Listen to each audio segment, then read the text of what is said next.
বাংলাদেশের উত্তরাঞ্চলের কুড়িগ্রাম জেলার অন্তর্গত যাত্রাপুর একটি পরিচিত জনপদ। ব্রহ্মপুত্র নদের কোল ঘেঁষে গড়ে ওঠা এই জনপদের কেন্দ্রবিন্দু হল যাত্রাপুর হাট ও যাত্রাপুর ঘাট। ওপারের মানুষ অর্থাৎ নদীর পূর্ব তীরের চরাঞ্চলের বাসিন্দারা প্রতিনিয়ত এ ঘাট ব্যবহার করে যাত্রাপুর হাটে আসেন কেনাবেচা করতে, চিকিৎসা নিতে বা শিক্ষা প্রতিষ্ঠানগুলোতে যেতে।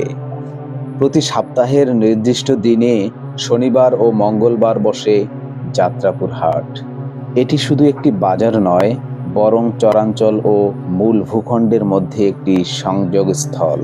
এখানকার হাট ব্যবসার নির্ভরশীল ওপারের মানুষের উপরও, কারণ চরাঞ্চলের অনেক কৃষক তাদের উৎপাদিত বিভিন্ন পণ্যগুলো এই হাটেই বিক্রি করে থাকেন। যাত্রাপুর ঘাট ব্রহ্মপুত্র নদ পারাপারের একটি গুরুত্বপূর্ণ স্থান। প্রতিদিন শত শত মানুষ নৌকা কিংবা ট্রলার করে এই ঘাট ব্যবহার করেন। শিক্ষার্থী, রোগী, কৃষক এবং হাটের ব্যবসায়ীরা নদী পাড়ি দিয়ে যাত্রাপুরে আসেন।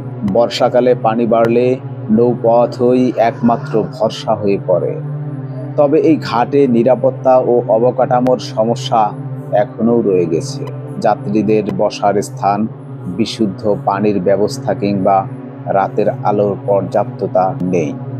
সরকারি ও স্থানীয় প্রশাসনের সহায়তায় এ অঞ্চলের অবকাঠামো উন্নয়ন, নিরাপত্তা বৃদ্ধি এবং নদী ভাঙ্গন রোধের কার্যকর পদক্ষেপ গ্রহণ করা খুবই জরুরি। তবেই তো চরাঞ্চলের মানুষের জীবন আরও নিরাপদ ও স্বস্তিদায়ক হবে।